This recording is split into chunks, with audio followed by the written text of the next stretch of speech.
The morning of August 15th, 1944, started like any other morning in the small French village of Saint Laurent.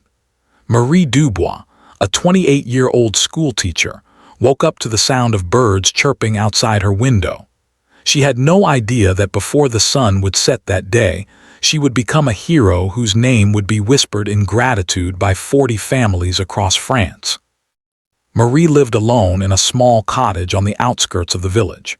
Her husband, Jean, had been killed 2 years earlier during a German raid. Since then, she had dedicated her life to teaching the village children and secretly helping the French resistance. She kept medical supplies hidden in her cellar and passed messages between resistance fighters. It was dangerous work, but Marie believed it was her duty to fight for freedom in whatever way she could. That particular morning felt different. The air was thick with tension. Marie had heard whispers the night before that a group of French soldiers was planning to ambush a German convoy near the old mill, just 3 kilometers from her cottage. She had wanted to warn them that the Germans had been reinforcing their troops in the area, but she had no way to reach them in time. She went about her morning routine, trying to push away the gnawing worry in her stomach. She fed her chickens, drew water from the well, and prepared a simple breakfast of bread and cheese. But as she sat at her small wooden table, she couldn't eat. Something felt terribly wrong. Around mid-morning, Marie heard it. The sound was faint at first, like distant thunder, but she knew better. It wasn't thunder, it was artillery fire. Her heart began to race. The sounds were coming from the direction of the old mill. The ambush must have started, but something had gone horribly wrong. The explosions were too frequent, too intense. This wasn't a small skirmish. This was a full-scale battle. Marie ran to her window and looked out toward the forest. Black smoke was rising above the trees, thick and dark against the blue sky. She could hear the rapid fire of machine guns now, mixing with the deeper booms of mortars. Her hands gripped the windowsill so tightly her knuckles turned white. She knew she should stay inside. Everyone in the village knew the rules during battles. Lock your doors, stay away from windows, hide in your cellar if you can. Wait until the shooting stops. But Marie couldn't make herself move away from the window. Somewhere out there, French soldiers were fighting. Somewhere out there, men were dying. The battle raged for nearly 2 hours. Marie paced back and forth in her small cottage, jumping at every explosion, flinching at every burst of gunfire. She tried to pray, but the words wouldn't come. All she could think about was those soldiers, probably young men not much older than her students, fighting against impossible odds. Then suddenly the shooting stopped. The silence that followed was somehow worse than the noise had been. Marie stood perfectly still, listening. Nothing. No gunfire, no explosions, just an eerie, terrible quiet. She waited for another 10 minutes, her heart pounding in her chest. Then she heard something that made her blood run cold. It was a vehicle, moving fast, coming from the direction of the battle. But it wasn't coming toward the village. It was heading away, toward the German base 5 kilometers to the east. Marie's mind raced. If the Germans were leaving, that could only mean one thing. The battle was over and they had won. But what about the French soldiers? Were they dead? Had they retreated? Or were they still out there, wounded and trapped? She couldn't stand not knowing. Against every instinct for self-preservation, Marie grabbed her medical bag from the cellar. She had promised herself when Jean died that she would do everything in her power to help others. If there were wounded men out there, she had to try to help them. Marie slipped out of her cottage and began making her way toward the forest. She moved carefully, staying close to the hedgerows and tree lines, always watching for any sign of German soldiers. The walk that would normally take 30 minutes took her nearly an hour as she crept forward, her heart in her throat. As she got closer to the mill, the smell hit her first. Smoke, cordite, and something else. Something terrible that she recognized from the day Jean had died. The smell of death. She emerged from the tree line and froze. The scene before her was worse than anything she could have imagined. The old mill had been destroyed, reduced to rubble and burning timber. The ground around it was torn up by explosions, cratered and scorched, and everywhere, scattered across the battlefield, were bodies. Marie's stomach churned, but she forced herself to move forward. She had to check. She had to see if anyone was still alive. She moved from body to body, checking for pulses, looking for any sign of life. Most of the men were beyond help, their eyes staring blankly at the sky. She had checked maybe a dozen bodies when she heard it, a sound so faint she almost missed it, a groan, weak and desperate. Marie's head snapped up. It had come from somewhere to her left, near a collapsed section of wall. She ran over and began pulling away debris. Her hands were shaking, her breathing rapid. Under a heavy wooden beam, she found him. A young soldier, maybe 20 years old, his uniform soaked with blood. His eyes fluttered open when she touched his shoulder. "Please," he whispered, his voice barely audible. "My men, they're trapped, the cellar, under the mill." Marie's eyes widened. "There are men alive down there." The soldier nodded weakly. 40 of them, maybe more. We tried to retreat into the old storage cellar when the Germans surrounded us, but then the building came down. They're trapped. No way out. "I'll get help," Marie said quickly. "I'll bring people from the village." The soldier's hand shot out and grabbed her wrist with surprising strength. "No time," he gasped. "The cellar is flooding. The explosions broke the water pipes. They'll drown if someone doesn't get help soon." His grip loosened and his voice became even fainter. "Radio, in my pack, call for help. Coordinates are 47.2 north, 3.8 east.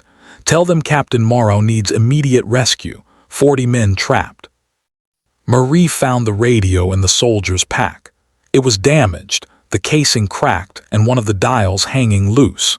She had no idea how to use a military radio. She had never even held one before. "I don't know how," she started to say, but when she looked back at the soldier, his eyes had closed. She checked his pulse. He was still alive, but barely. He had lost too much blood. Marie looked around at the devastation surrounding her. 40 men were trapped underground, slowly drowning. This young soldier was dying in front of her, and she was the only person who knew they were here. She looked down at the radio in her hands. The sun was starting to sink toward the horizon. She had maybe 3 hours of daylight left. 3 hours to figure out how to work this radio and call for help. 3 hours to save 40 lives. Marie Dubois, the quiet schoolteacher who had never raised her voice or caused trouble in her entire life, made a decision that would change everything. She would not let these men die, not if there was anything in her power to prevent it. She didn't know it yet, but the real test was still to come, and it would require more courage than she ever knew she possessed. Marie sat on the ground next to the dying soldier and stared at the damaged radio. Her hands were trembling so badly she could barely hold it steady. She had watched people use telephones before, but this military equipment looked completely foreign to her. There were dials, switches, and buttons labeled with military codes she didn't understand. She took a deep breath and tried to calm herself. "Think, Marie," she told herself. "You've solved harder problems than this. You just need to figure out how it works." She examined the radio carefully. There was a power switch, that much was obvious. She flipped it, and to her relief, a small light flickered on. The radio was still working, at least partially. There was a dial that seemed to control frequency, a knob for volume, and a button on the side of a handheld piece that she guessed was for speaking. Marie turned the volume knob slowly. Static crackled through the speaker, loud and harsh. She jumped at the sound, then quickly turned it down. Her heart was racing. She pressed the button on the handset and spoke. "Hello, can anyone hear me? This is an emergency. French soldiers are trapped and need help." Nothing, just static. She tried again, adjusting the frequency dial slightly. Still nothing. She spent the next 20 minutes turning dials, pressing buttons, speaking into the handset. Nothing worked. Either she was doing something wrong, or the radio was too damaged to transmit properly. Tears of frustration began to well up in her eyes. She was failing. Those 40 men were going to die because she couldn't figure out how to work a simple radio. She looked over at the young soldier. He was unconscious now, his breathing shallow and irregular. Then she noticed something. Blood was seeping from a wound in his leg, soaking into the ground beneath him. She had been so focused on the radio that she had forgotten to treat his injuries. What kind of person was she? She quickly pulled bandages from her medical bag and began wrapping his leg, applying pressure to stop the bleeding. As she worked, she heard a sound that made her freeze. Vehicles, coming from the east, the German base. Her mind went into panic mode. If German soldiers found her here with a radio, they would shoot her immediately. They would kill the wounded soldier, and the 40 men trapped below would never be found. Marie grabbed the radio and the soldier's pack and dragged them behind a large piece of rubble. She squeezed herself into a narrow gap between two fallen beams, making herself as small as possible. Her heart was hammering so hard she was sure the Germans would hear it. 2 German trucks rolled up to the battlefield. Marie watched through a crack in the rubble as 6 soldiers climbed out. They were laughing and talking casually in German, as if they were on a Sunday drive rather than walking through a field of dead men. One of them lit a cigarette. The German commander, a tall man with cold blue eyes, barked orders at his men. They began walking among the bodies, checking for survivors. Marie held her breath. If they found the young French soldier, they would kill him. If they found her, she would die too. One of the German soldiers walked right past her hiding spot, so close she could have reached out and touched his boot. She pressed herself further back into the shadows, not daring to breathe.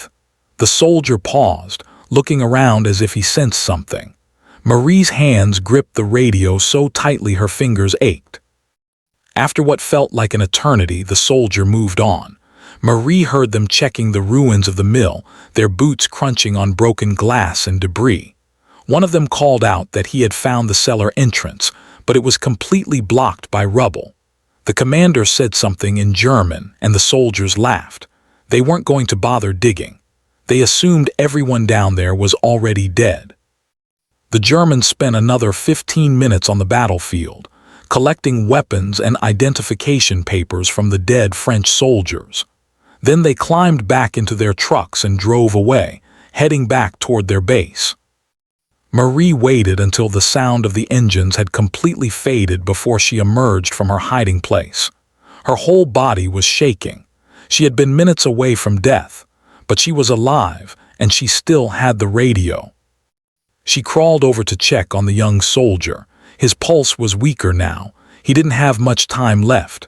Marie looked up at the sky. The sun was lower now, maybe 2 hours until dark. She had to get this radio working.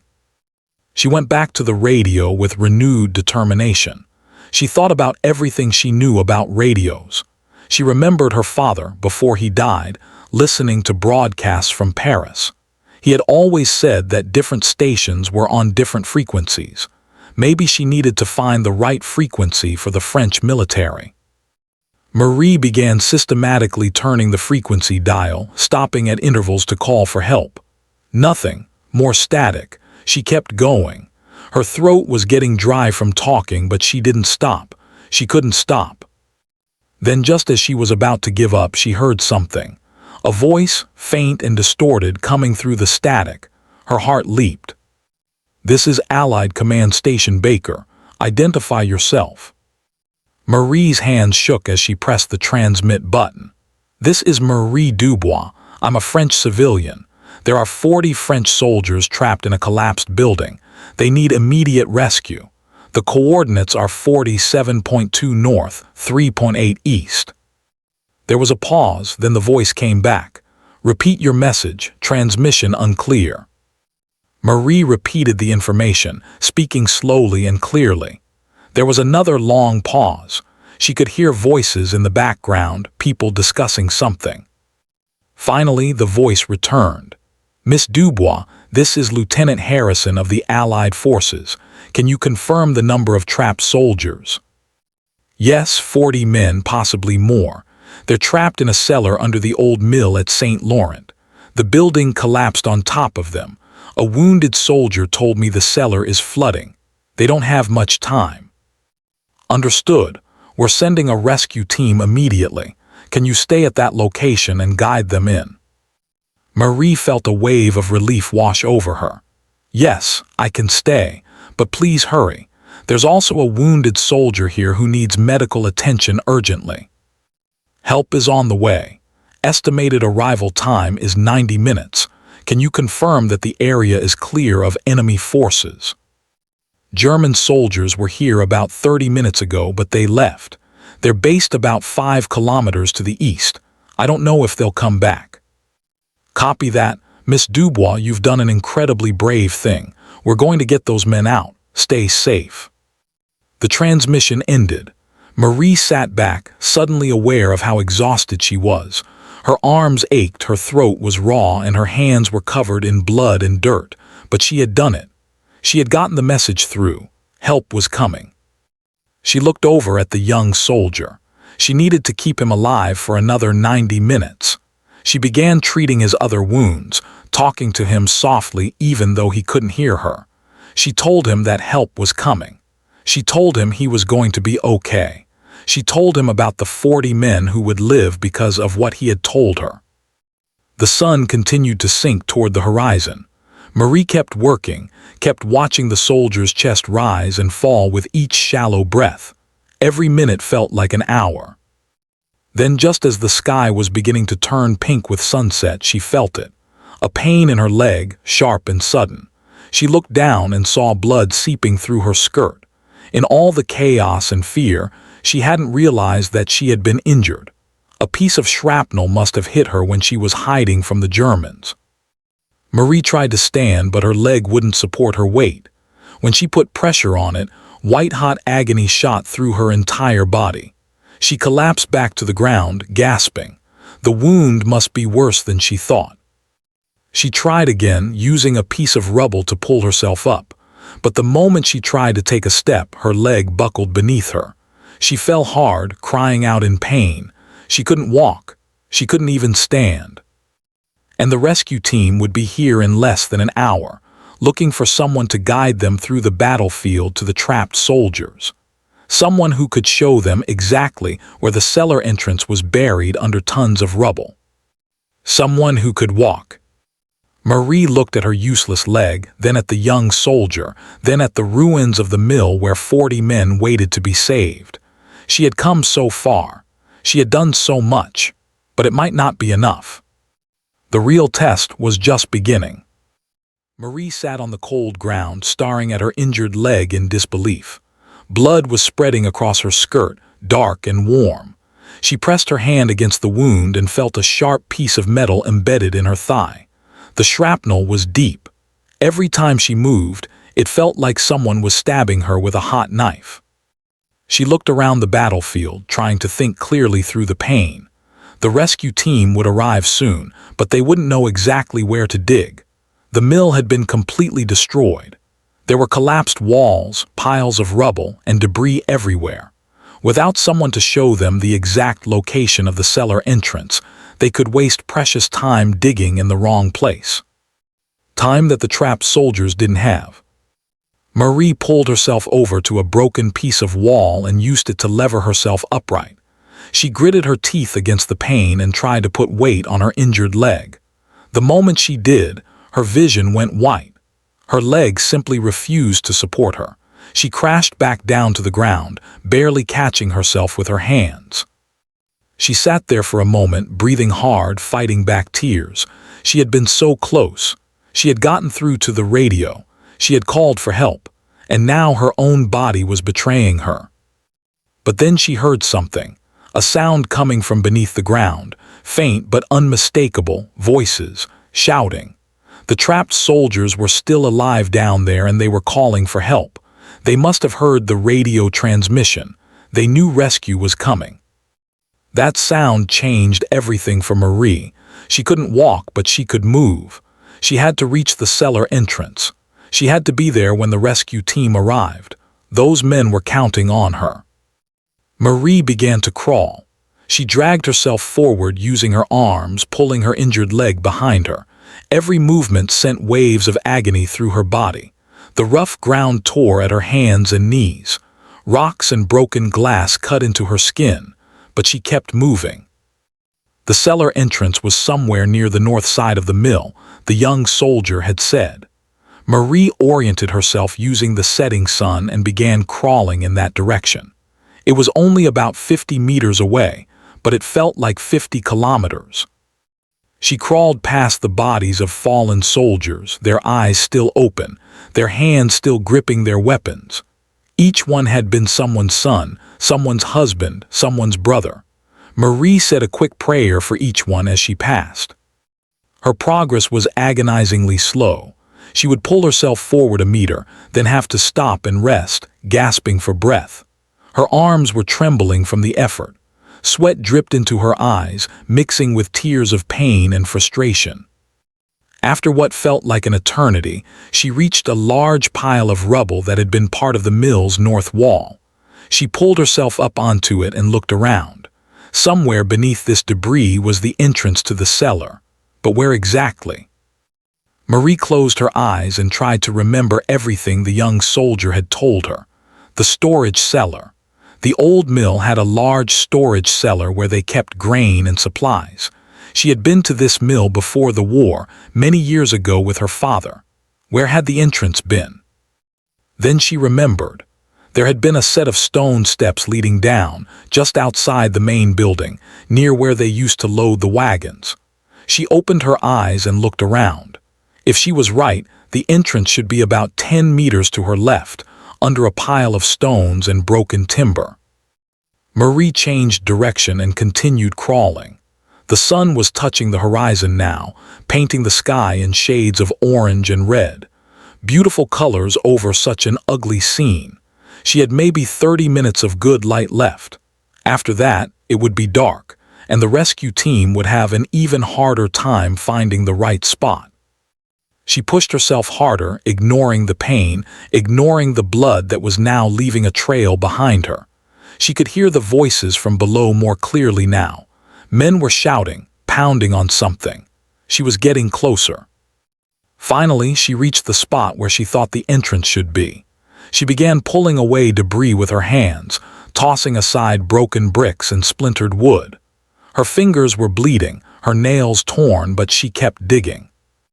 And then she found it, a stone step partially visible beneath the rubble. She had been right. The cellar entrance was here.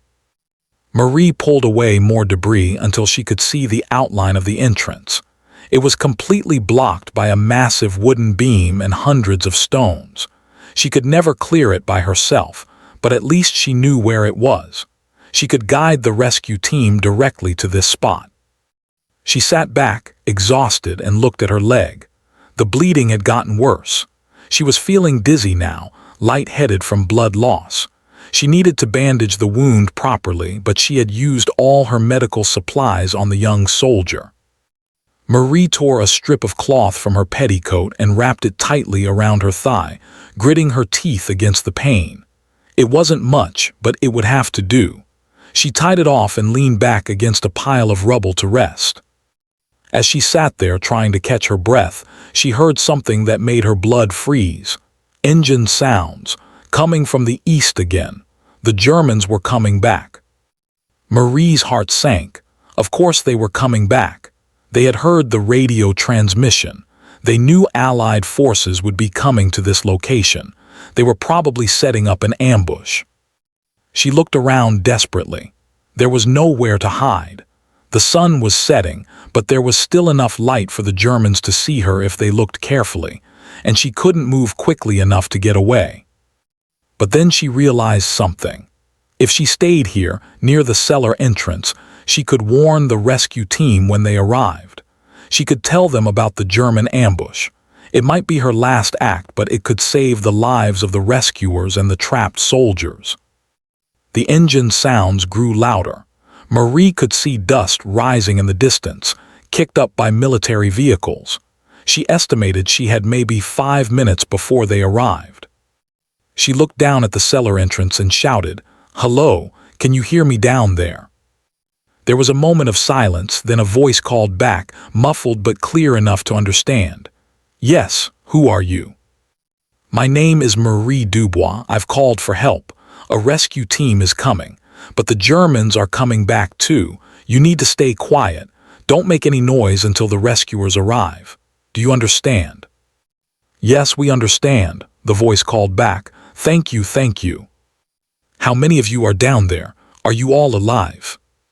There was a pause, then the voice answered, 38 of us are alive.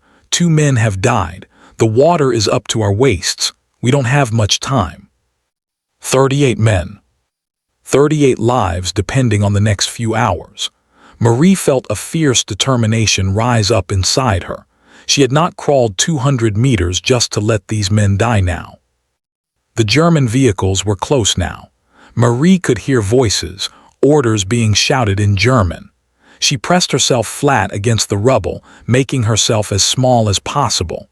She pulled a piece of canvas over her body. Hopping it would help her blend in with the debris. 2 trucks stopped about 50 meters away.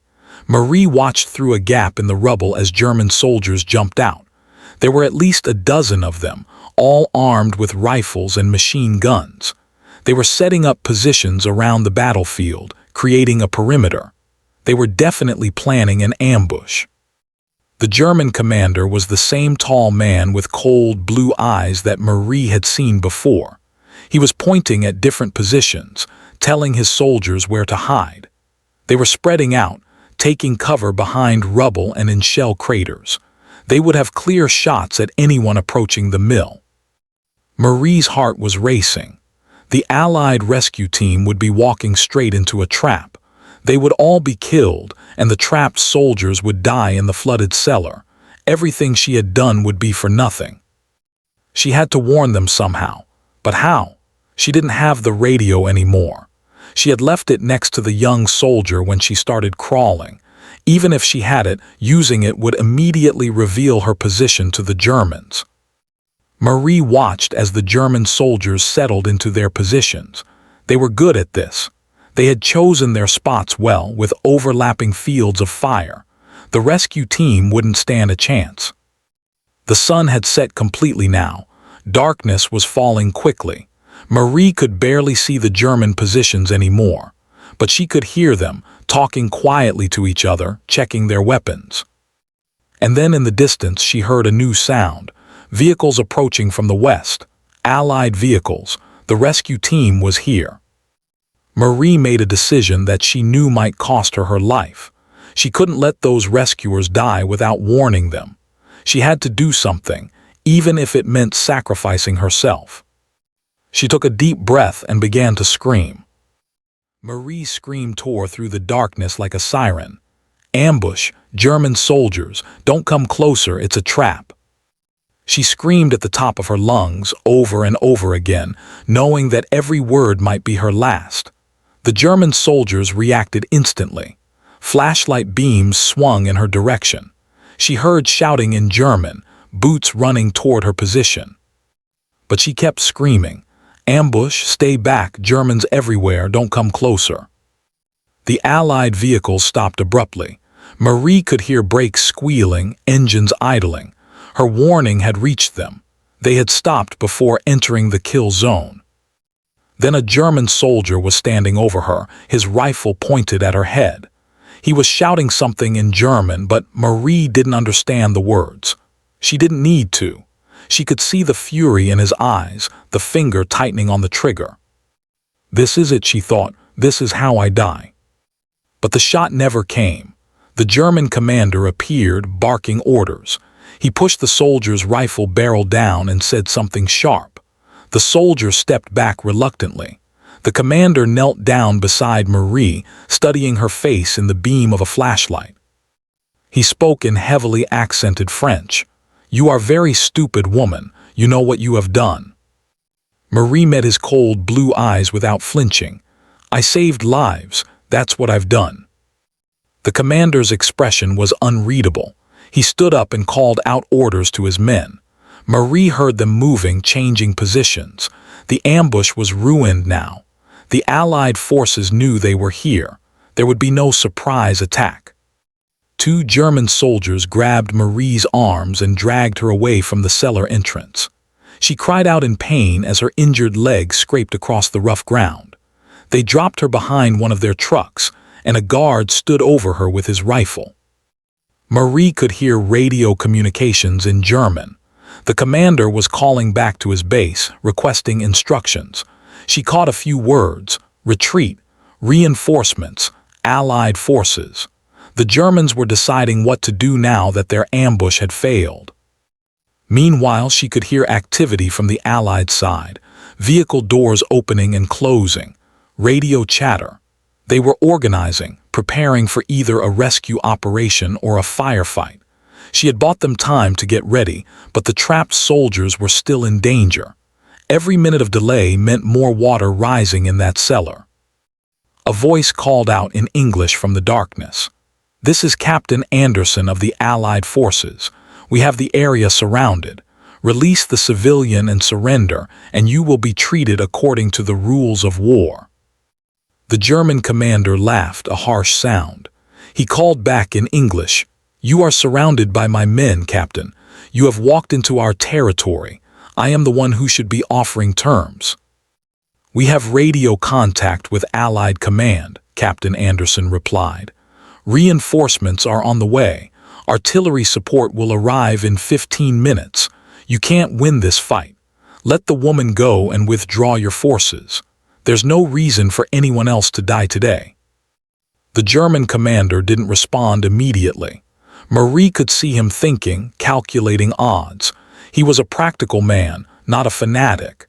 He was weighing the cost of a fight against the benefits of retreat. Finally, he called back. "We have the woman. She is our prisoner.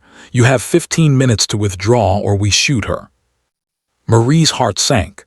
She was now a bargaining chip in a deadly game. But Captain Anderson's response surprised everyone.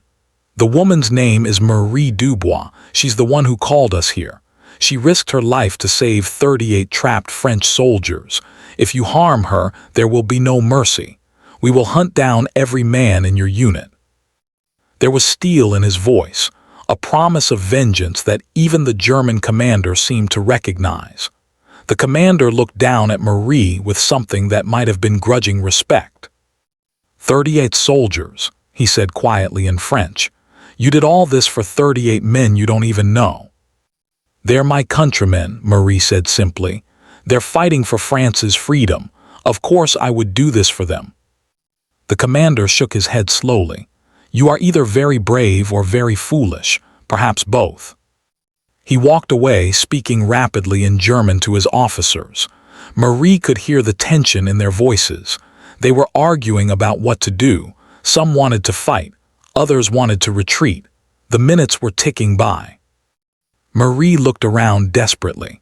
She could see the rubble pile where the cellar entrance was, maybe 20 meters away. The trapped soldiers were so close, yet they might as well have been on the other side of the world. She was helpless to do anything more for them. Then she heard it, a sound from below the ground, faint but desperate, pounding. The soldiers in the cellar were hammering on something, trying to break through. They must be running out of air or the water must be rising too high. They were in the final stages of desperation. One of the German soldiers heard it too. He said something to his commander, pointing at the rubble pile. The commander walked over to investigate.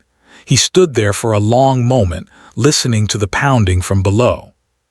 When he came back, his face was troubled. He called out to Captain Anderson again.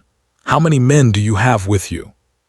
There was a pause. Then Anderson replied, "Enough."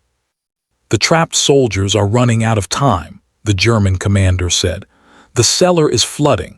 They will be dead in 1 hour, maybe less." "Then let us through to rescue them," Anderson called back. "We're not here to fight you. We're here to save our men." The German commander stood silent for a long moment. Marie held her breath. This man held the lives of 38 soldiers in his hands. Would he let them die out of spite, or would he show mercy? "I have a proposal," the commander finally said. "You send 2 men unarmed to begin the rescue. My men will not fire on them. When the rescue is complete, we both withdraw. No fighting. No more death today. Another long pause. Marie could almost feel Captain Anderson weighing the offer. It could be a trap. The Germans could shoot the unarmed men the moment they were exposed. But it was also a chance to save the trapped soldiers without a battle that would cost lives on both sides. "How do we know you'll honor this agreement?" Anderson called out. The German commander looked down at Marie, then he made a decision. "I will send you the woman. She goes free, you send your unarmed men, we make the rescue, after we all leave. This is my word as an officer." He gestured to his men. They hauled Marie to her feet. She gasped in pain as they forced her to stand on her injured leg. The commander looked at her bandaged leg and shook his head. "You crawled all the way to the cellar entrance on this leg?" he asked in French. Marie nodded, unable to speak through the pain. The commander said something to his soldiers. One of them disappeared and came back with a medical kit. The commander himself knelt down and began wrapping Marie's leg properly, with clean bandages and antiseptic. His hands were surprisingly gentle. "Why are you helping me?" Marie asked. He didn't look up from his work. "Because you remind me of my sister. She is a teacher too in Hamburg. She would do something this brave and stupid." He finished the bandage and stood up. "Also, I am tired of killing. The war is nearly over. We all know it. Why should more men die for nothing?" He called out to his men and gave orders. 2 soldiers came forward and lifted Marie between them, supporting her weight. They began walking her toward the Allied lines. "When you tell this story," the commander called after her in French, "tell them that not all German soldiers are monsters. Some of us are just men who want to go home." Marie looked back at him. "What's your name?" "Better you don't know," he said quietly. "Better for both of us." The German soldiers carried Marie halfway across the battlefield and then gently set her down. They stepped back into the darkness without a word. Marie sat there for a moment, hardly believing she was still alive. Then Allied soldiers were running toward her, lifting her up, carrying her to safety. She was wrapped in blankets, given water. A medic began examining her leg, but Marie pushed him away. "The trapped soldiers," she gasped. "You have to get them out now. They don't have much time." Captain Anderson knelt beside her. He was a young man, maybe 30, with kind eyes. "We know. We're going in now. Can you tell us exactly where to dig?" Marie described the location of the cellar entrance, every detail she could remember. Anderson listened carefully, then called out orders to his men. 2 soldiers, unarmed as agreed, walked out into the battlefield carrying shovels and picks. Marie watched anxiously. Would the Germans honor the agreement, or would they shoot these brave men down? The 2 Allied soldiers reached the rubble pile and began to dig. No shots rang out. The Germans were keeping their word. More Allied soldiers joined them, working frantically to clear the entrance. Marie sat there in the darkness, wrapped in a blanket, watching the rescue unfold. Her journey had been 200 meters of agony, but it had been worth every painful moment. Those 38 men were going to live. But the hardest part was yet to come. The digging seemed to take forever. Marie watched through the darkness as Allied soldiers worked frantically to clear the cellar entrance. They were using flashlights, but keeping the beams pointed down at their work, not wanting to give the Germans easy targets despite the unofficial truce. The pounding from below had stopped. Marie's heart clenched with fear. Had they run out of time? Were the men already dead? Then she heard a shout from one of the diggers. "We've broken through. I can see the stairs." Renewed energy seemed to flow through everyone. More soldiers joined the digging effort, pulling away stones and timber with their bare hands. The medic who had been treating Marie stood up, gathering his supplies, ready to help the rescued men. Captain Anderson was speaking into his radio, calling for ambulances and medical teams. He estimated they would need transport for at least 40 men, maybe more. Marie felt a surge of gratitude for this man who was working so hard to save soldiers he had never met. A soldier called out from the dig site, "We've got the entrance clear, going down now." Marie held her breath. This was it.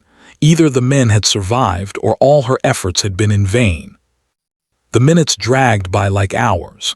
Marie clutched the blanket tighter around her shoulders, shivering despite the warm summer night. Her injured leg throbbed with every heartbeat. The medic had given her something for the pain, but it wasn't working yet. Then she heard the most beautiful sound in the world, cheering, shouting, the voices of men who had been given back their lives. "They're alive," someone shouted. "They're all alive." Tears streamed down Marie's face. She didn't try to wipe them away. She just sat there, crying and laughing at the same time, overwhelmed with relief and joy. The soldiers began emerging from the cellar, helped up the stairs by the rescuers. They were soaking wet, covered in mud, exhausted and shaken, but they were alive. Marie counted them as they came up. 10, 20, 30. The count continued, 35, 36, 37, 38. Every single man had survived. They were immediately surrounded by medics, checked for injuries, given water and blankets. Some could walk on their own. Others needed support. But they were all talking, all breathing, all wonderfully, gloriously alive. Captain Anderson came over to Marie. "They're asking for you. They want to meet the woman who saved their lives." "I didn't save them," Marie said quietly. "I just made a phone call." Anderson smiled. "You did a lot more than that, ma'am. You crawled 200 meters on a broken leg. You faced down German soldiers. You risked your life to warn us about the ambush. Those men in that cellar owe you everything." He helped Marie to her feet, supporting her weight. They walked slowly over to where the rescued soldiers were gathered. As Marie approached, the talking stopped. 38 pairs of eyes turned to look at her. One of the soldiers, a sergeant with a weathered face, stepped forward. He looked at Marie for a long moment, taking in her bloody clothes, her bandaged leg, her exhausted face. Then he did something that surprised her. He saluted. "Ma'am," he said, his voice thick with emotion, "we heard you calling down to us. We heard you screaming to warn the rescue team. We heard everything you did up here while we were trapped down there. Every single one of us owes you our life." Marie shook her head, embarrassed by the attention. "I only did what anyone would do." "No," another soldier said.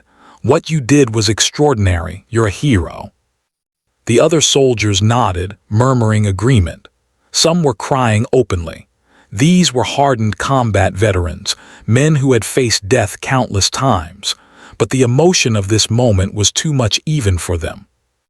Marie looked at their faces, really looked at them. They were so young, most of them. Farm boys and shop clerks and students, all dressed up in uniforms, all fighting for a cause they believed in.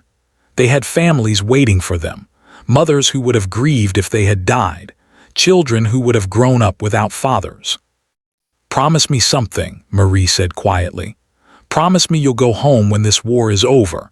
Get married, have children, live good lives. Make all of this worth it." The sergeant nodded, unable to speak.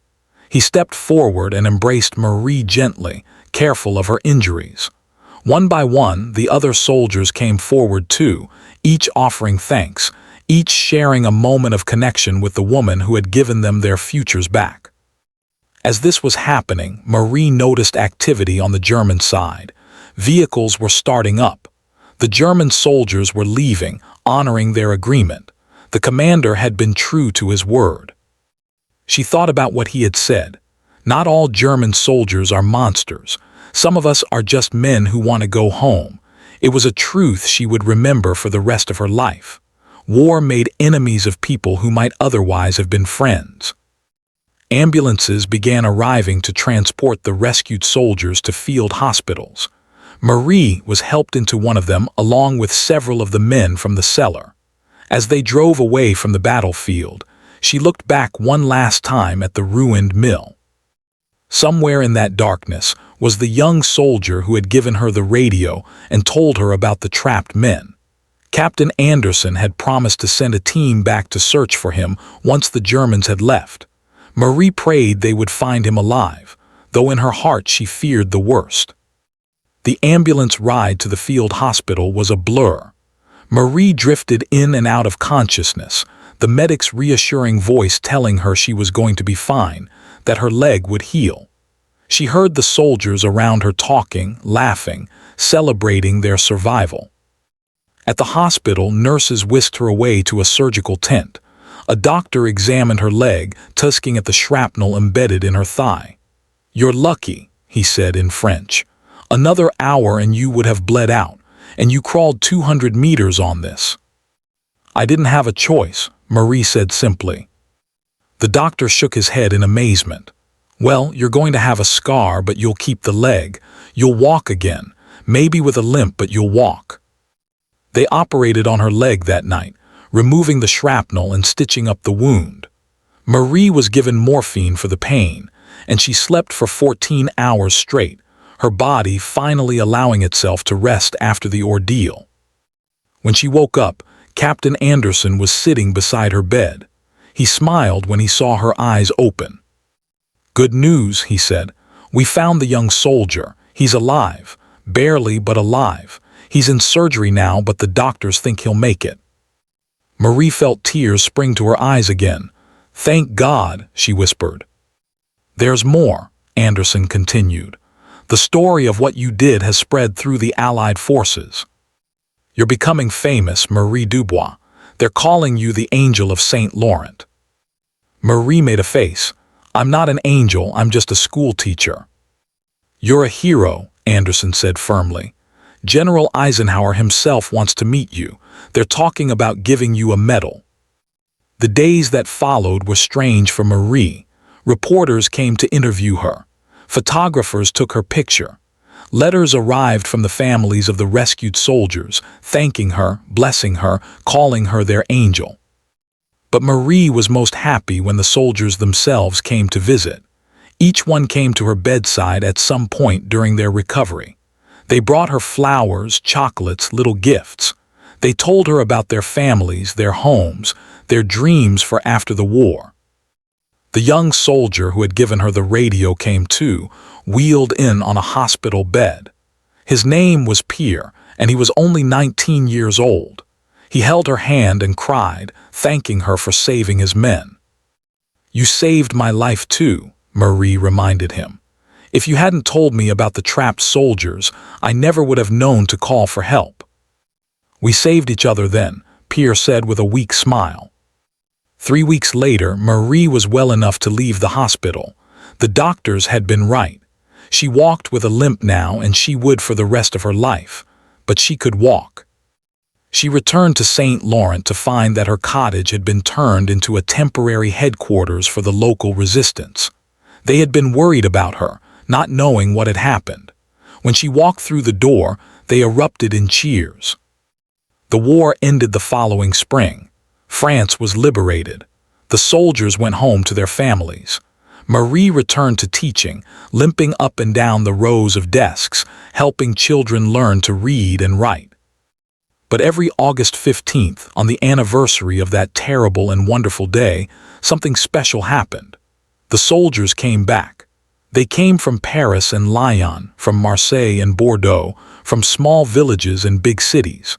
38 men and their families, all gathering in Saint Laurent to honor the woman who had saved their lives. They would meet at the site of the old mill, which had been turned into a memorial. A plaque had been erected, telling the story of the battle and the rescue. And every year, Marie would stand before that plaque, surrounded by the men she had saved and their children, and she would tell the story again. She would tell them about the radio call, about crawling 200 meters, about the German commander who showed mercy, about the moment when all 38 men walked out of that cellar alive.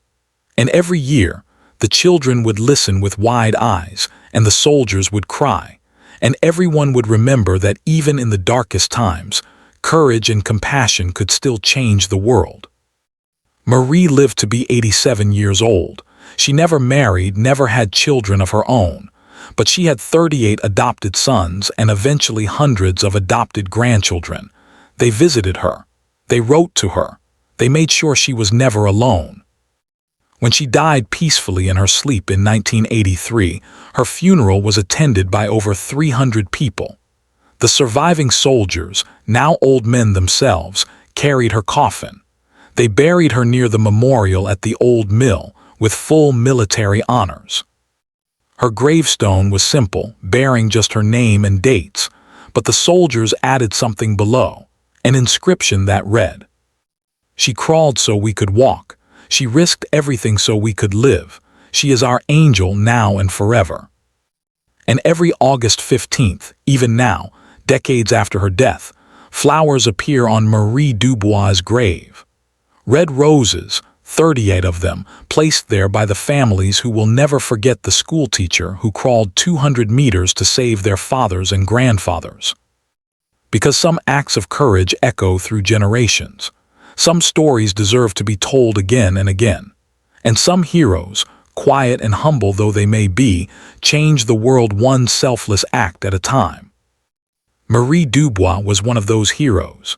And her story is a reminder that in our darkest moments, when all seems lost, the human spirit can shine brightest of all.